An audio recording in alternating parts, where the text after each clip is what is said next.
중소벤처기업부 장관 임명이 난항을 겪고 있습니다. 홍종학 중소벤처기업부 장관 후보자에 대한 편법 증여 논란이 일고 있는데요. 이를 두고 탈세냐, 절세냐에 대한 의견도 분분합니다. 절세와 탈세의 경계에 대해서 윤나겸 절세TV 대표 세무사와 함께 자세히 알아보겠습니다. 안녕하십니까? 안녕하세요. 네, 홍종학 중기벤처부 장관 후보자에 대해서 편법 증여 의혹이 일고 있습니다. 어떤 내용입니까? 인사청문회를 하면서 이제 후보자, 본인뿐만 아니라 배우자, 또 딸까지 4년 동안 30억 원 가까운 부동산을 증여를 받았는데요.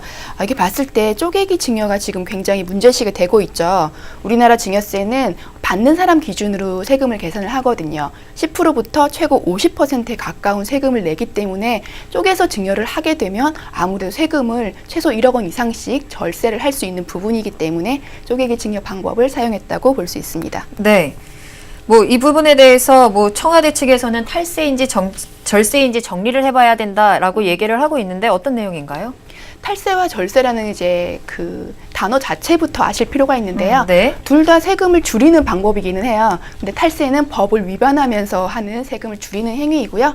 절세는 법에 정해진 것 중에서 이제 범위에 조촉하지 않는 범위 내에서 세금을 줄이는 거기 때문에 위법을 했느냐 안 했느냐 그 부분으로 찾아보시면 될 것 같습니다. 굉장히 그 차이가 사소한 것에서 결정된다라고 네, 보여지는데요. 그렇다면 홍 후보자의 경우에는 탈세와 절세 어느 쪽에 더 가깝다고 볼 수 있을까요? 홍 후보자가 하신 세대 생략 증여라든지 쪼개기 증여라든지 고액 자산가들이 대부분 사용하고 있는 방법이에요, 사실은. 네. 그렇기 때문에 절세라고 해야 될 것 같거든요. 증여세를 신고를 하거나 납부만 제대로 하셨다면 이걸 탈세로 보기에는 조금 힘들지 않나 그런 생각이 드네요. 흔히 사용하는 절세 방법 중에 하나다라고 말씀을 하셨는데 네. 근데 이 증여를 하는 과정에서 중학생 딸과 엄마가 채무 관계에 있다는 네네. 사실이 밝혀졌거든요.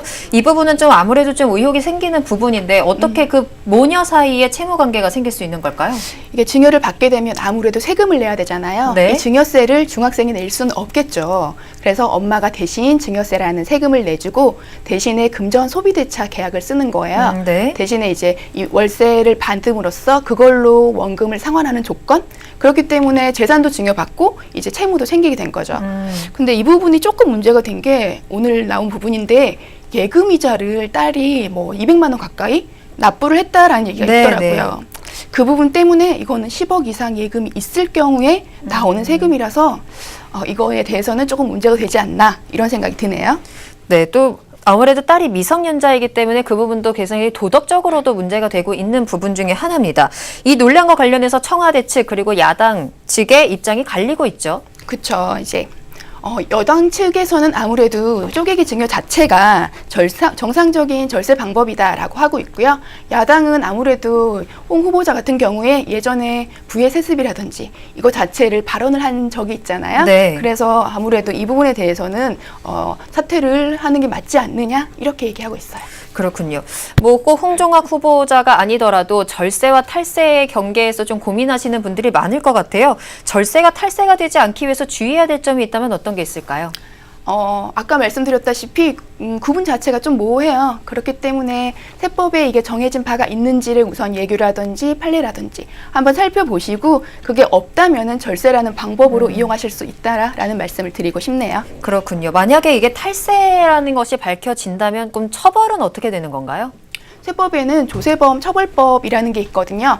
사기 기타 부정한 행위를 해서 세금을 줄이려고 한다거나 아니면 부당하게 환급을 받거나 그랬을 때에는 2년 이하의 징역 또는 포탈한 세액의 2배 이상에 해당하는 벌금을 내게 되어 있어요. 네. 이게 만약에 5억 원을 넘는다면 3년 이하의 징역 또는 포탈 세액의 3배가 넘는 이제 세금을 내야 되는 거고요. 네, 여기까지 듣겠습니다. 지금까지 홍종학 후보자의 편법 증여 논란에 대해서 윤나겸 세무사와 이야기 나눠봤습니다.